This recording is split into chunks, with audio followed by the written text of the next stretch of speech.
Bonjour à tous, et merci d'être là sur l'heure du repas ou même l'heure de la digestion, hein. Notamment pour moi. Je vais peut-être être un peu plus long que d'habitude, mais bon, c'est pas plus mal. Un petit slide pour remercier les sponsors.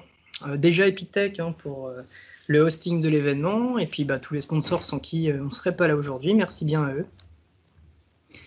Alors je vais me présenter rapidement. Moi je m'appelle Yannick Frouin.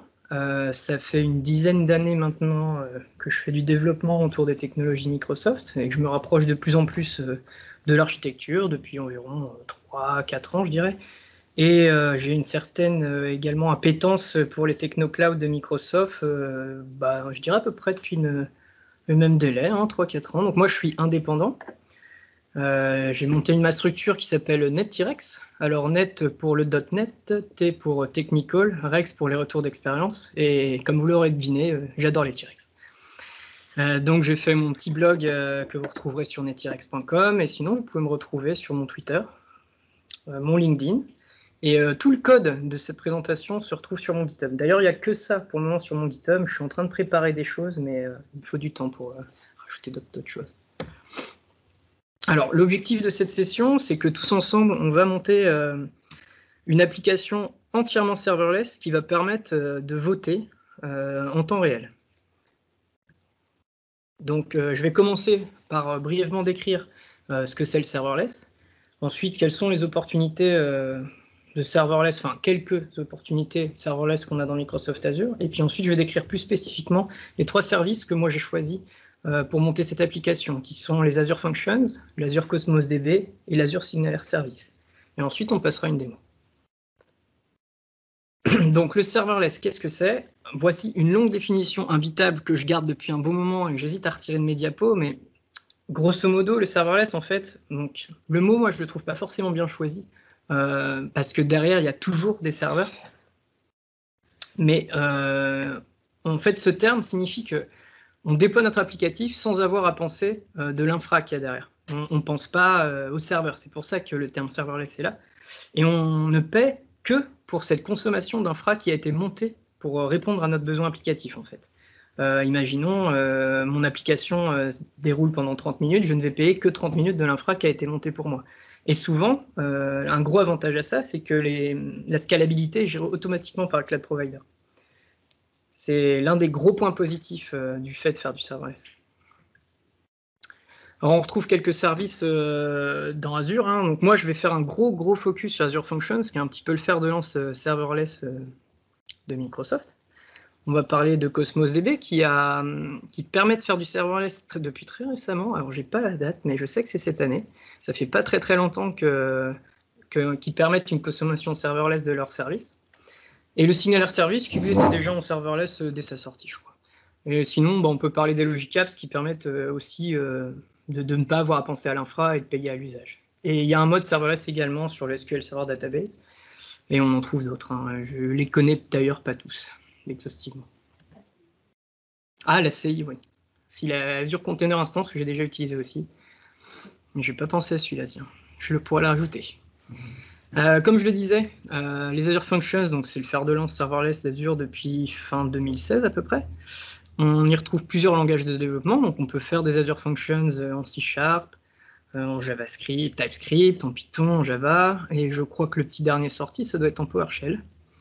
Il y a plusieurs versions runtime des Azure Functions, donc il y en a 3.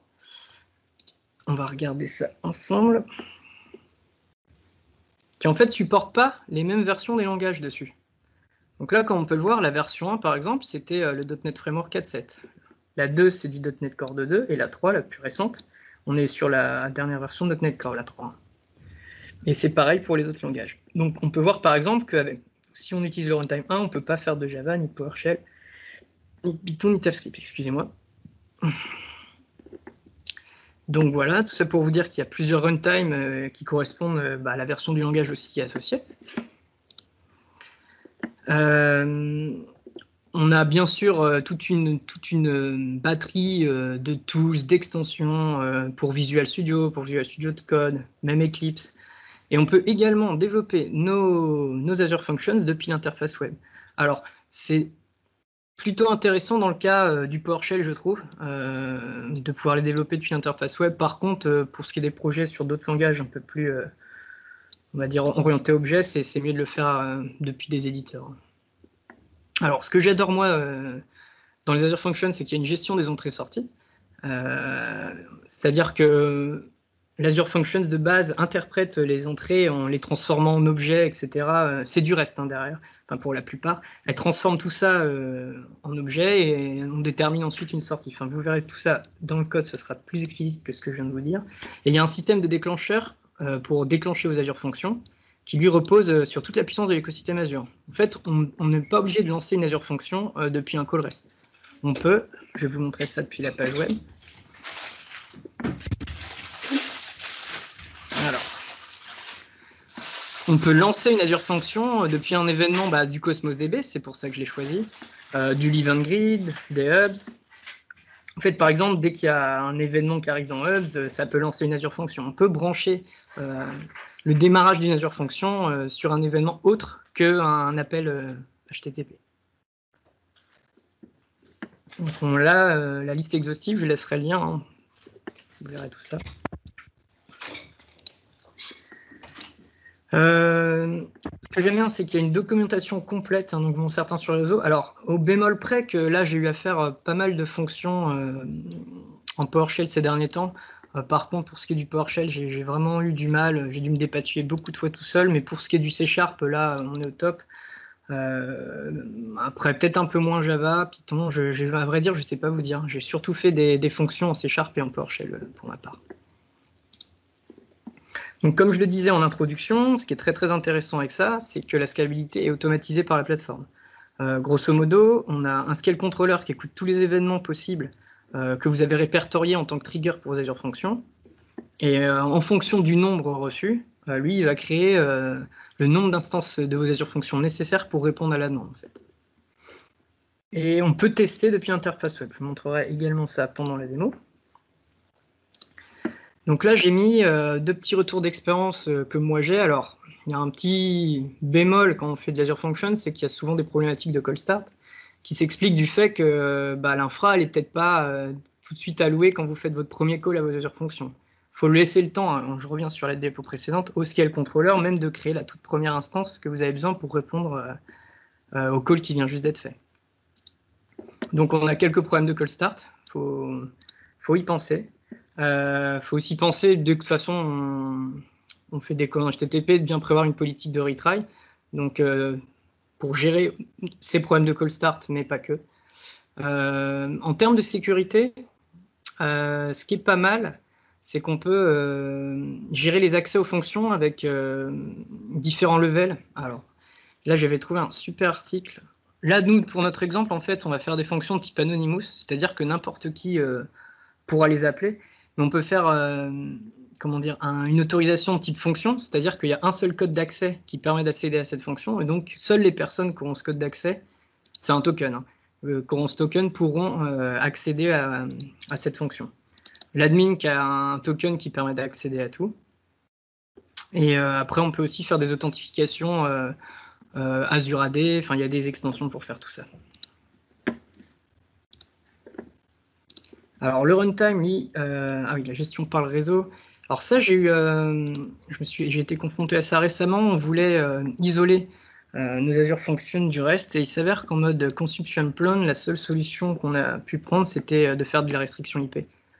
En fait, on ne peut pas l'intégrer à un VNet, mais ça vient tout simplement du fait que, comme je l'expliquais tout à l'heure, c'est Microsoft qui gère derrière l'instanciation du hosting de vos Azure Functions. Il faudra que tu testes Azure Function Firewall alors.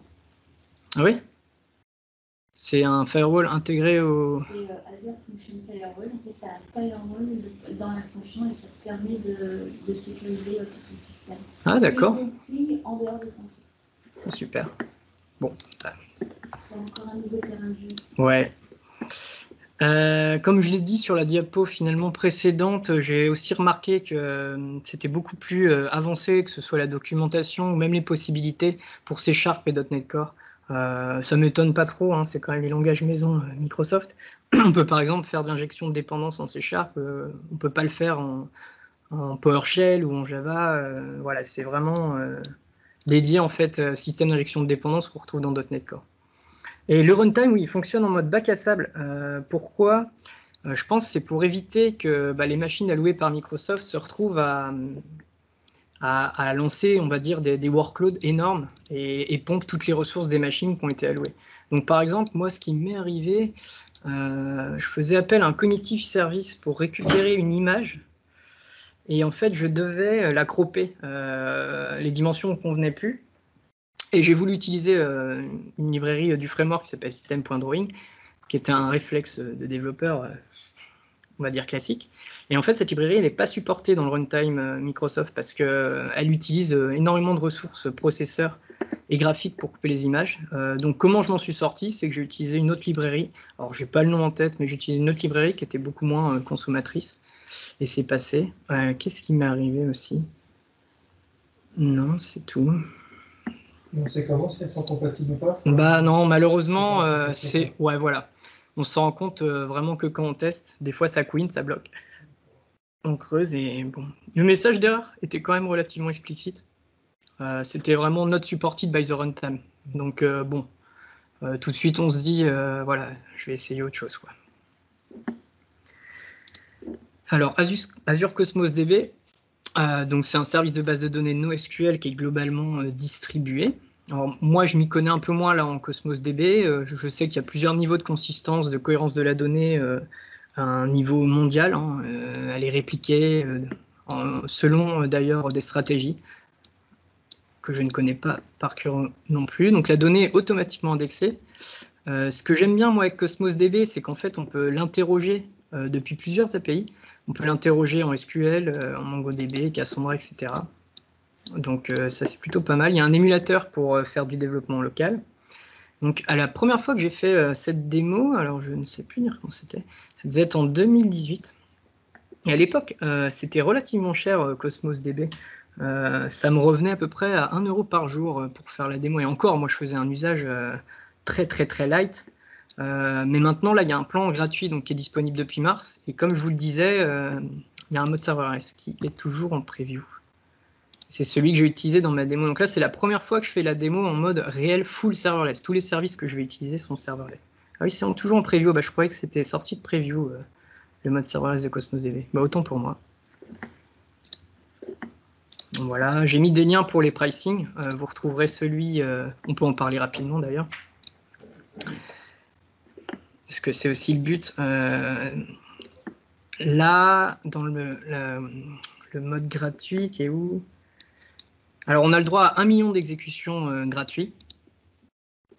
Et ensuite, le million supplémentaire à 20 centimes du nombre d'exécutions. Donc, quand ils disent une exécution, c'est à partir du moment où il y a une Azure fonction de n'importe quel trigger qui est exécutée. On peut regarder ensuite le Cosmos DB. Alors, est-ce qu'ils vont parler du mode serverless? C'est la question.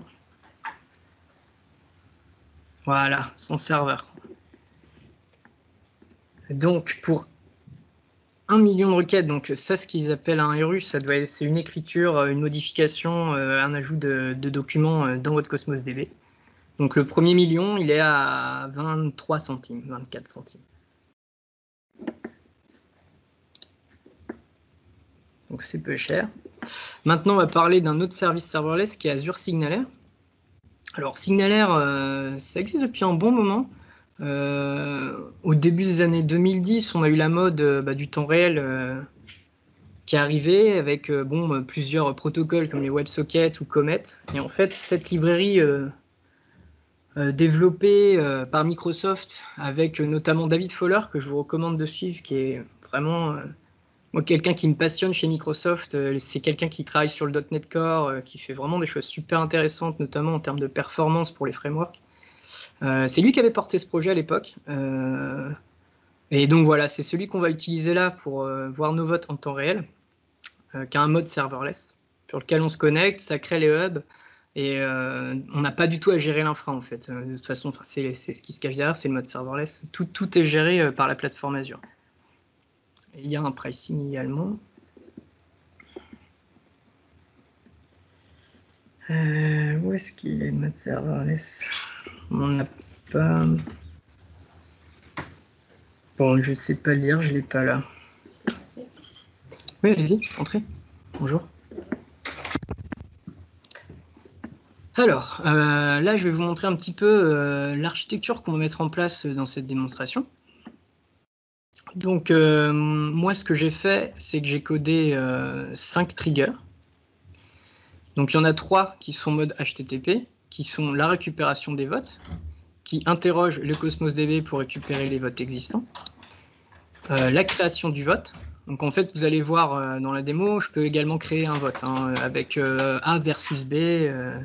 Vous verrez lors de la démo. Et j'ai également créé une fonction pour pouvoir voter, bien entendu. Soit on vote pour un parti ou pour un autre. Enfin, en fait, on peut le faire N fois. Je vous expliquerai ça après. J'ai laissé la possibilité de bourriner sur les votes pour bien montrer que ça tient la charge, en fait.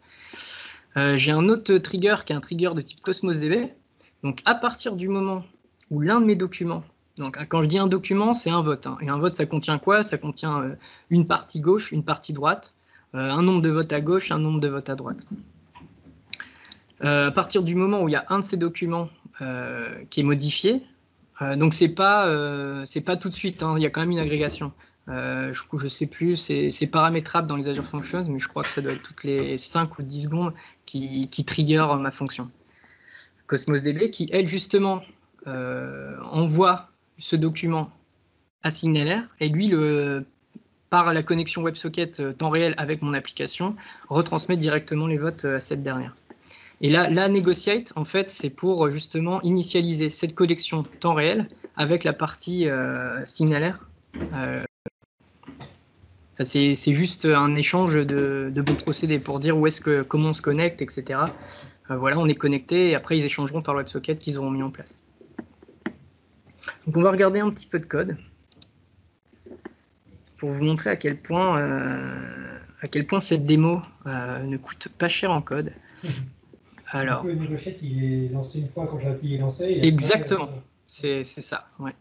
Je vais le montrer aussi. Alors moi, j'ai choisi comme appli cliente. Alors, c'était peut-être vu sur mon schéma. Oui, j'ai fait une appli Angular pour la partie cliente.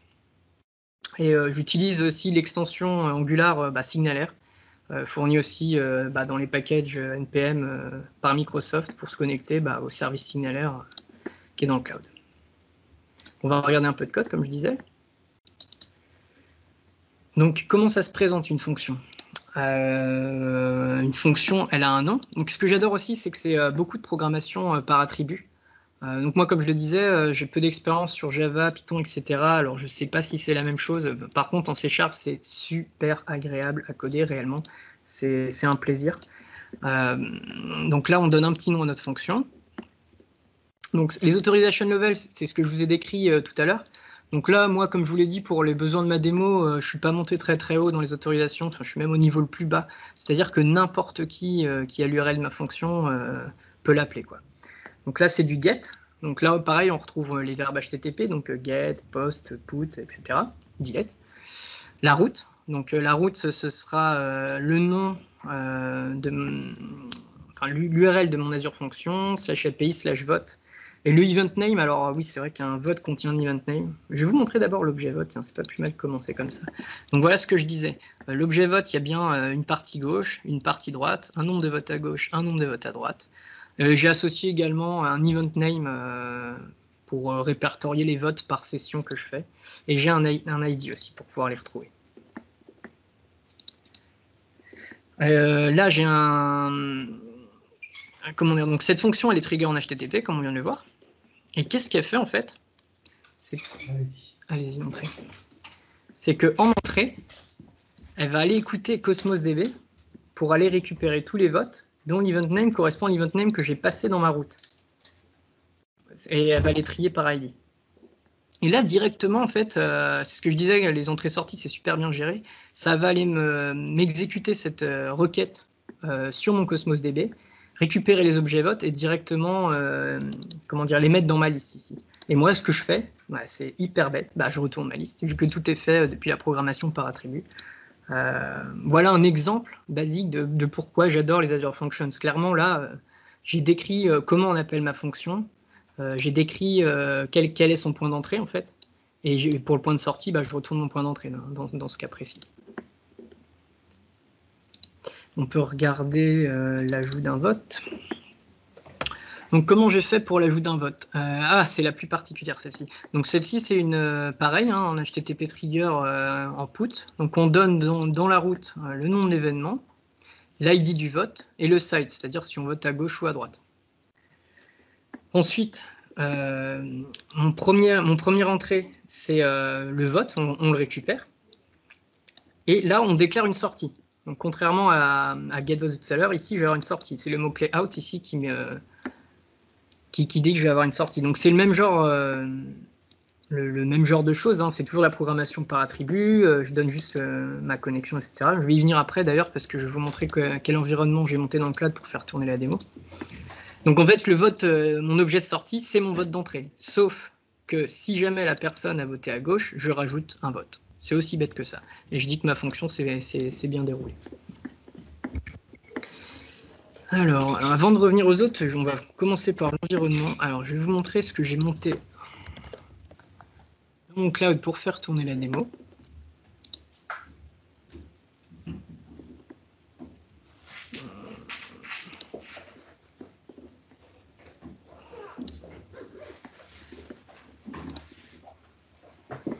Alors, voilà tout ce dont j'ai eu besoin pour faire la démo. De toute façon, c'est ce que je viens de vous présenter.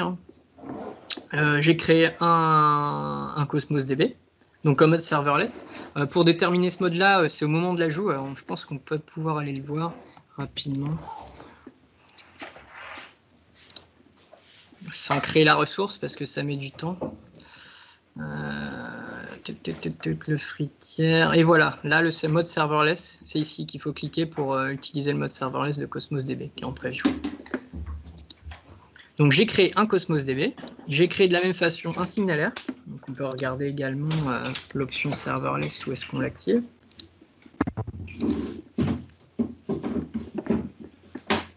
Alors, par défaut, ils mettent le standard, et je crois que c'est... Non, c'était pas là. C'est là. Dans le service mode, vous utilisez le mode serverless. On revient, donc voilà, j'ai tout ça. Et en fait, j'ai déployé moi mon Azure Function depuis Visual Studio. On peut très bien le faire depuis Visual Studio Code. Et c'est lui qui a été me créer ma function app, le service plan qui va bien en mode de construction, donc qui est le mode dédié au serverless. Donc après, j'ai été récupérer dans chacun des services les chaînes de connexion. Donc on retrouve ici.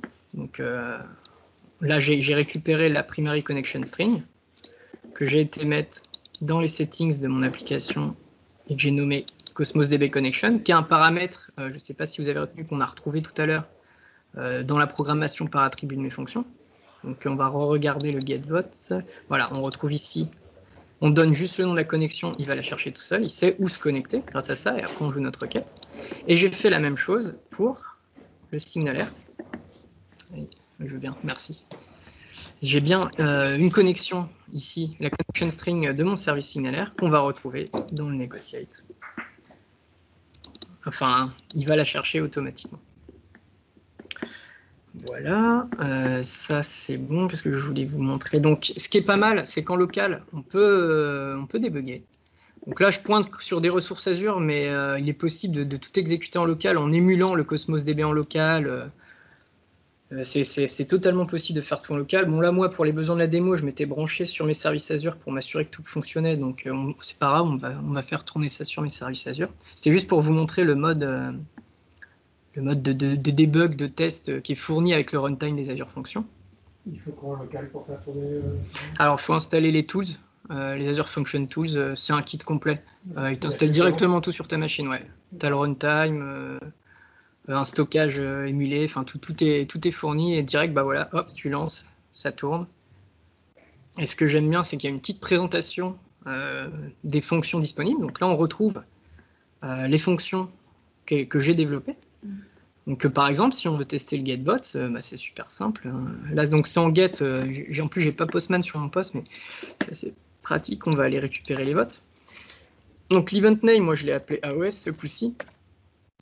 Et donc voilà, je récupère. J'ai un seul vote pour le moment, avec Trump versus Covid. Et apparemment, pour le moment, c'est Trump qui gagne, à 2 votes près.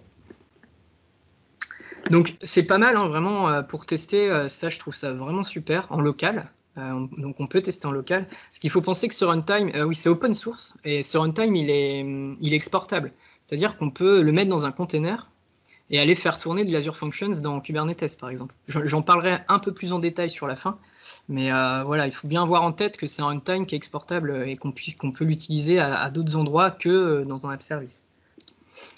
Alors, ce que je voulais montrer que j'aime bien, c'est côté interface.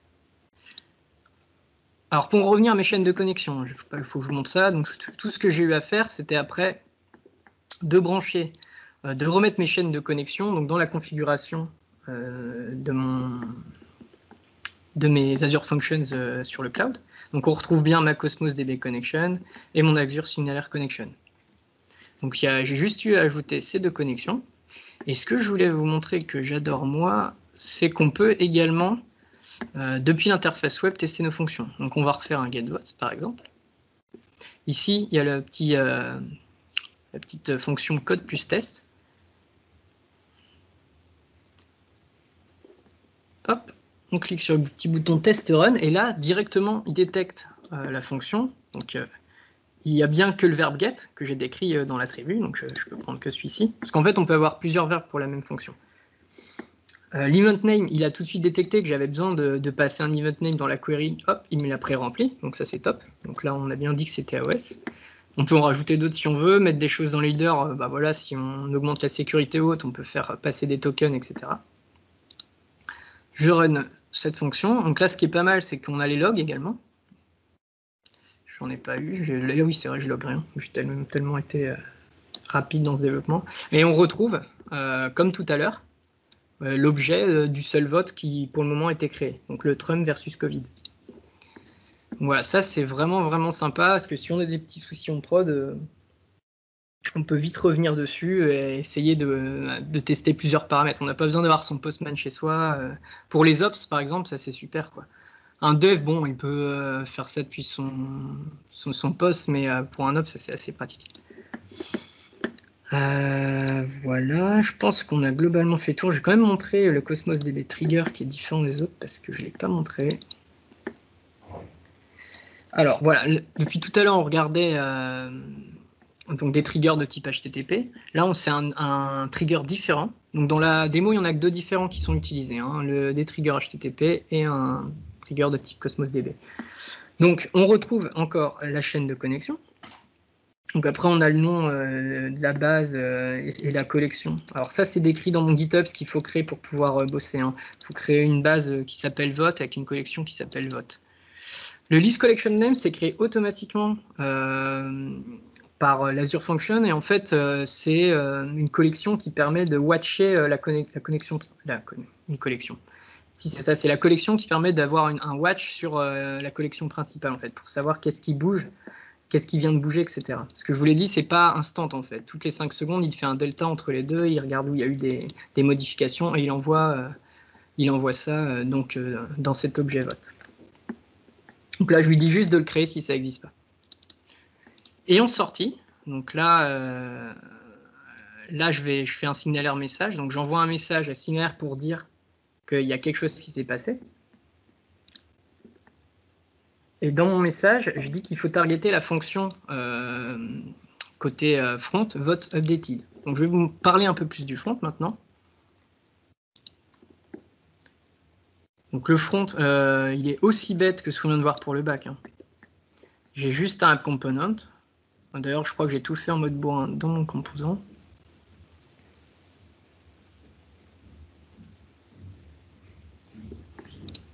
C'est bien ça.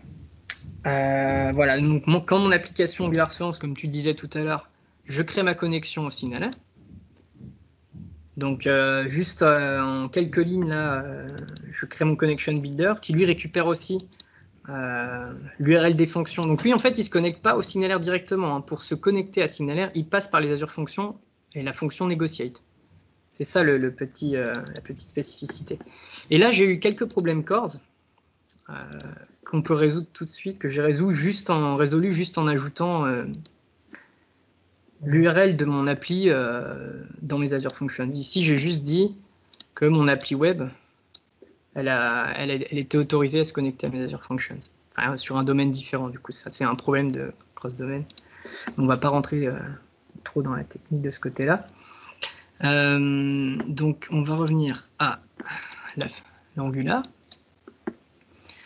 Et donc, la fonction qui est appelée par Azure Functions, c'est celle qui est créée là, enfin l'événement, qui s'appelle votes updated. Donc, dedans, qu'est-ce qu'il contient? Il contient tous les votes, en fait, qui ont été modifiés. Et ce que je fais juste, c'est bête, hein, je parcours juste les votes qui ont été modifiés. Et voilà, je mets à jour les votes de gauche et les votes de droite pour aller mettre à jour les chiffres en temps réel, en fait. Trêve de bavardage, hein, je pense qu'on va pouvoir tester ça. Est-ce qu'il y a quand même un point sur lequel vous voulez que je revienne? Particulièrement, non? C'est assez explicite pour vous? Eh bien, allons jouer un petit peu, alors. Sur Teams, il y a des questions. Alors, Teams, c'est vrai que je ne l'ai pas regardé. Non, c'est pas celui-là. Hop. Non. Pas beaucoup de questions. Hop, alors, voilà. Je vais vous montrer où je l'ai déployé, parce que ça, c'est un truc sympa dans Azure aussi, si vous faites un blog ou quoi que ce soit. Dans les storage accounts, à partir du mode V2, il y a moyen de stocker des sites web statiques. Donc, en fait, il faut venir ici dans l'option static web, l'activer. Et lui, ce qu'il fait après, c'est qu'il crée un blob qui s'appelle web, ou un conteneur, je me rappelle, un conteneur web. Alors là, il faut lui dire sur quelle page il commence à bosser, c'est tout. Et quand on fait une appli Angular, pour ceux qui font un peu d'Angular, si vous voulez le stocker rapidement et de façon quasi gratuite sur le cloud, vous pouvez faire ça en fait. Là, ça vous donne tout de suite une URL qui est atteignable, qui va pointer donc sur mon index.html qui contient mon appli Angular. Et après, ce qu'il faut faire, alors moi j'utilise le Storage Explorer, hein, mais on peut utiliser comment s'appelle l'outil pour interagir avec les storage accounts, mais il y a un outil. Là, il a créé le $web. Et ici, j'ai rajouté la sortie de ma publication de mon appli Angular. C'est tout. J'ai déposé tout ça là. Hop, donc voilà, s'il y en a qui sont curieux, on va aller voter. Je vous invite à rentrer l'URL, peut-être plutôt le Bitly sur vos téléphones ou vos PC.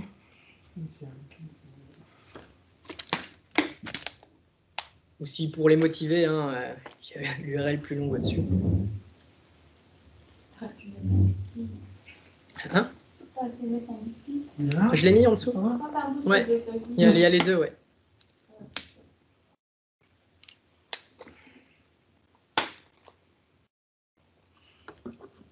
Donc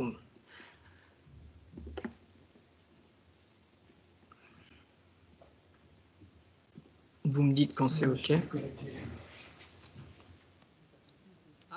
Si tu veux, je le laisse sur. Moi, j'ai le temps. Ouais.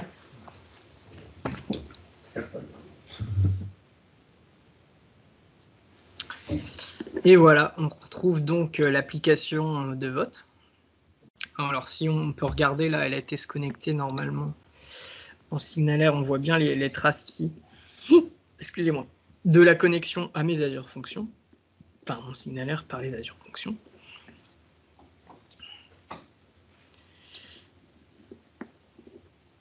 Et voilà, on peut jouer, hein, n'hésitez pas à cliquer. On peut créer du France-Ukraine, il y avait quoi? AOS versus AMS, tiens, quel nom est préféré par la communauté?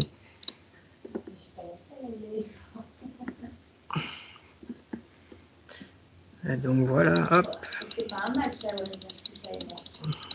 Ouais, mais bon, c'est pour savoir les préférences. Oui, hein, c'est comme passé versus présent. Ouais, c'est vrai. Voilà. Et là, bon, on n'est pas assez pour aller faire souffrir le scale controller de Azure, hein, malheureusement. Je vous avoue ne jamais avoir trop fait de test de charge. Ah si, parce qu'il y a un problème quand même avec les Azure Functions, c'est l'estimation du coût. C'est assez, c'est relativement dur d'avoir quand même une fourchette serrée, on va dire. Faut vraiment savoir combien de fonctions on va appeler déjà dans un premier temps, et ensuite tenter d'estimer la charge de chacune de ces fonctions sur les machines, et c'est là que c'est plus compliqué. Donc moi, ce que j'ai fait... C'est censé être automatique, calculé par serverless. Bah, la scalabilité, oui, mais en fait, tu payes quand même la charge que tu utilises, genre la RAM, le processeur que tu utilises sur ces machines-là. Oui, après, ça... Et ça, c'est un peu plus dur à estimer, en fait. Attendez, si je retourne sur le pricing des fonctions. Voilà, là, ça se parle en gigabytes par seconde. Honnêtement, c'est là que c'est un peu plus dur. Donc, moi, j'ai fait un projet plus concret dernièrement. Et donc, ce qu'on a fait, c'est qu'on a exécuté 1000 fonctions. On s'est arrêté à ça plusieurs fois, à plusieurs moments de la journée, sur même des environnements totalement différents. Enfin, totalement différents. Je veux dire, c'était les mêmes, mais qui ont été dupliqués, juste pour voir si on s'en sortait chaque fois avec le même coût ou si ça différait, histoire de tenter d'établir une fourchette. Et Comme résultat en application Insight. j'ai pas fait de l'insight. C'est le seul moyen. Ouais, mais c'est vrai que si on branche un insight, on a tout de suite le reste. Du coup, tu les as, tes résultats. Bah, t'as pas le résultat financier, t'as le résultat de savoir combien tu consommes et après tu l'estimes avec ça, ouais. Oui, oui, c'est vrai que c'est peut-être plus précis en passant d'abord par l'insight et ensuite en voyant le prix, ouais. Mais bon, je crois qu'on a fait 4 fois le jeu de données. Franchement, on a eu... La calculatrice, je te passe calculateur, il te le donne pas. Bah, c'est ça qui est très très dur à faire. Parce que tu sais pas, vu que j'avais pas eu le insight, que j'ai pas fait le insight, là je l'avais pas. Mais en fait, pour 1000, donc on l'a fait 4 fois. Franchement, il n'y avait quasi pas de différence. Je crois qu'on était à peine 10 centimes de différence. Bah oui. Donc bon. Donc c'est ça qui est un petit peu dur, je trouve, dans les Azure Functions, l'estimation du coût réel final. Dès que tu es en maths, tu peux passer par l'insight. Hmm. Si tu veux faire de l'analyse. Oui, le monitoring, ouais, mais c'est vrai que j'ai pas pensé à relever les courbes. Oui, l'analyse, Ouais. Pour continuer un peu, pour aller un peu plus loin, il y a une extension avec laquelle on a joué aussi, qui est un super terrain de jeu côté Azure Functions, qui est l'extension Azure Durable Functions, qui permet en fait de mettre en place des workflows d'exécution dans nos fonctions. Donc plutôt que d'avoir une fonction qui remplit un rôle, on peut faire interagir ces fonctions pour créer du workflow. Donc il y a des patterns qu'on retrouve là, de fonctions de chaining. Donc là, c'est une séquence de fonctions. Le fan-out, fan-in, donc là, on pourrait par exemple imaginer répartir un calcul dans plusieurs fonctions et agréger le résultat à la fin. Ce genre de choses-là. Et puis bon, voilà, il y a plusieurs patterns. Donc là, c'est vraiment, quand on a une tâche longue, celui-là par exemple, on lance la tâche. On récupère une URL de travail qu'on peut interroger depuis un getStatus pour savoir que la fonction est toujours en train de travailler, par exemple. C'est pas mal. Le monitor, je ne sais pas du tout ce qu'il fait. Human Interaction, alors je ne sais pas trop ce que c'était celle-là. Moi, j'ai utilisé les 3 premières. Et ça s'est plutôt bien passé. C'est une autre façon de coder, en fait. On a une fonction qui est appelée la fonction d'orchestration. Et c'est elle, en fait, qui gère un petit peu tout le workflow, quoi.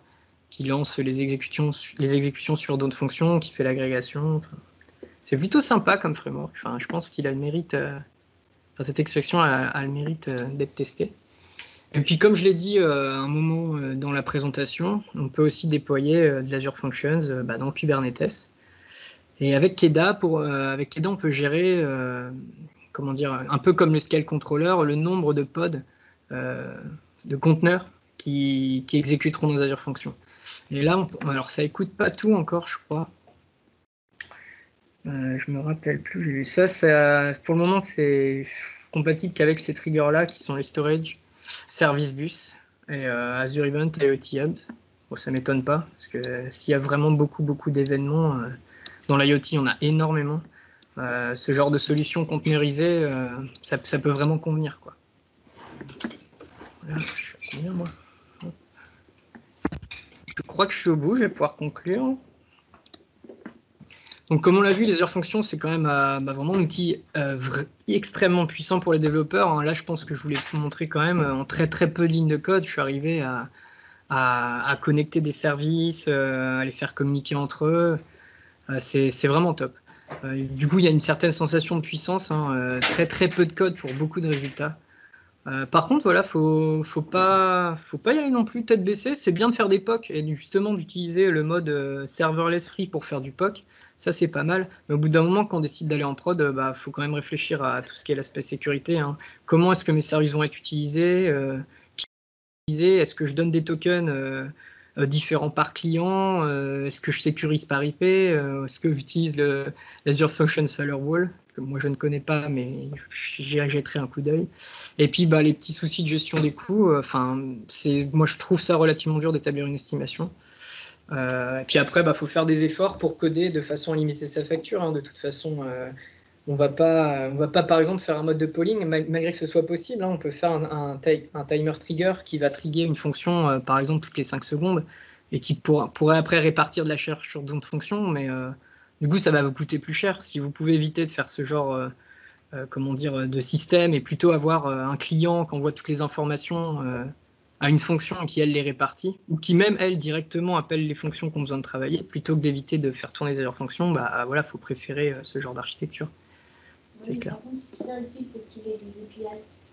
Parce que quand tu as des développeurs qui laissent un timeout infinite sur une API, ouais. Bien content de balancer une fonction pour aller piler tout ce qui est timeout infinite et qui ne bouge pas. J'ai pas suivi du coup, en fait. Parce que par exemple, tu prends. Ouais, mais. Tu prends des services, par exemple, comme Microsoft Graph API. Ouais. Tu as le droit à 9999 instances simultanées. D'accord. Si tu ne fais pas de timeout et que tu ne fermes pas ton instance, tu vas y arriver très très vite à tes 9999. Oui, d'accord. Donc du coup, en fait, tu vas saturer et tu vas complètement bloquer ton... Et là, du coup, toi, tu ferais intervenir Azure Function comment, en fait? Tu ferais un trigger qui écouterait? Ouais. Et du coup, tu mets un Azure Function en fait, qui va aller regarder. Si tu n'as pas atteint ton quota. Qui ont dépassé tant de temps de connexion, tout les clics directs. Ouais. Puisque tu sais que de toute façon, le temps de réponse classique d'une API, ça va être de, je ne sais pas, un dixième de milliseconde. Ouais. Je te dis peut-être une bêtise. Et dès que ça va faire 3 dixièmes de milliseconde, tu cliques et basta. De toute façon, au pire, ils vont relancer la requête. Ouais. C'est ce que j'expliquais tout à l'heure avec la gestion des cold start et des retries, quoi. Les politiques de retry, c'est super important. Voilà, merci encore pour... Merci à tous pour votre attention, j'espère que ça vous a plu, et vous pouvez retrouver le code du coup sur mon GitHub, comme je le disais, pour le moment il n'y a qu'un projet, c'est celui-ci, c'est expliquer comment le mettre en place. Une question générale, dans quel scénario on se retrouve à être bénéficiaire de passer en serverless par rapport à d'autres alternatives? Quelles sont les applications qui viennent en tête? À quel moment on se dit non, là, on est sur du trop gros, ça vaut pas le coup. C'est beaucoup de réflexion. Par rapport à du monolithique. Je sais pas, dans quel ouais, par rapport à du monolithique, c'est clair. Le serverless, c'est pour s'opposer au monolithique. Ouais. En général, tu passes. Dès que tu veux scaler de façon facilement, c'est clair. Si tu as besoin de scalabilité, ça va être automatiquement serverless. Si tu es sur des architectures logicielles qui ont tendance à être souvent updatées, je prends les exemples des packages NPM, dès que tu as des nuggets, etc., dont tu n'es pas forcément maître, tu as plus intérêt à faire du microservice parce que du coup, tu peux faire des rollbacks beaucoup plus rapidement que si tu es en mode monolithique. C'est l'intérêt du serverless, c'est que tu peux faire, c'est le concept du Lego, quoi. Tu peux faire des rollbacks de manière instantanée. Tu as très peu de chances de friser une application qui est en mode microservice. Donc, je sais pas, tu reviens juste. Ton gros risque, c'est que ça te coûte trop cher. Mais en tout cas, tu la friseras pas, quoi. C'est pour ça que je dis à partir de quel moment on sait que ça va coûter trop cher. De toute façon, le problème du monolithique, c'est que du coup, tu vas être obligé d'installer, tu vas surdimensionner ton matériel. Ce n'est Ouais. pas le cas en microservice. Donc, Oui, tu y penses même pas une seule seconde, c'est ça qui est pratique, quoi. après, l'intérêt du serverless, c'est que ça te permet de monter des portes très très rapidement pour Ouais. quasi rien. Mais il y a effectivement, à un moment donné, il y a, en termes de FinOps, tu as un gap un peu critique où d'un côté, qu'est-ce que je fais? Est-ce que je fais du full serverless cloud ou est-ce que je passe en on-prime, ou etc. Alors, tu remets pas forcément l'architecture serverless en question, mais c'est le côté de passer sur du IaaS ou rester sur du PaaS ou des choses comme ça, en fait. Hmm. C'est là où tu risques de jouer. C'est vrai que c'est Après, dur à le estimer. serverless, Bon, le enfin, serverless, franchement, c'est très facile de le faire en passe. Et du coup, tu te libères de toutes les contingences. Ah, c'est surtout ça, c'est super pratique. ouais. Bah, on va très très vite à du résultat. Hein. Bah, là, vous avez vu en à peine Si tu quelques regardes minutes. quasiment tous les projets en DevOps, c'est du serverless. Hmm. Je vois pas comment tu peux faire du monolithique. Ouais. Bah, même en 2000. Et par rapport à d'autres, là, tu comparais AOS, AWS, etc. Enfin, c'est quoi les grosses différences AWS, tu veux dire les lambda par exemple Ouais. Moi je m'y connais pas du tout, j'ai pas le retour. Lambda, c'est du Edge. Enfin, c'est pas en train de... Enfin, il y a deux alternatives. Quels sont les gros avantages ou inconvénients d'Azure Function, etc. par rapport à deux alternatives? Là je sais pas trop dire, Ça j'ai change très les- peu été fouillé dernièrement. Ils ont tous des avantages et des inconvénients. Tout dépend de la zone géographique dans laquelle tu es, déjà. Parce que tu as souvent un intérêt à avoir de la proximité. Donc en fait, dans Azure, il y a quand même pas mal de Ouais. data centers. Après, si tu es dans une zone qui est mieux couverte par Google ou par AWS et que les services sont équivalents, techniquement parlant, tu as tout intérêt à jouer à la proximité. Après, tu as des questions de prix. Bon, moi, je vous que ça fait 2 ans et demi maintenant que je prône le multi-cloud à outrance, parce que moi, tu n'es pas vendeur de cloud. Mhm. Et quand tu fais du microservice, qu'est-ce que j'en ai à faire d'être sur un kernel Linux dans Azure ou sur AWS ou sur GCP? Tu vois. Après, c'est pas si simple. Par exemple, le container qui est dans Azure, c'est pas le container qui va basculer comme ça en mode free directement sur GCP, par exemple. Ouais, c'est ça, Parce c'est que qu'une fois qu'on est parti dans un... d'un pass à un autre, tu n'as pas forcément les équivalences. Si tu es d'un IaaS à un autre, oui, tu peux faire l'immigration, parce que de toute façon, tu es d'une VM vers une autre VM. Je vais vous couper 2 secondes, du coup on déborde un peu et on décale même du sujet. Je vais en rester là. Non, je vais pas encore quitter. Bon. Mais tous des gens se sont déconnectés. Merci à tous en tout cas. En fait, l'heure était passée.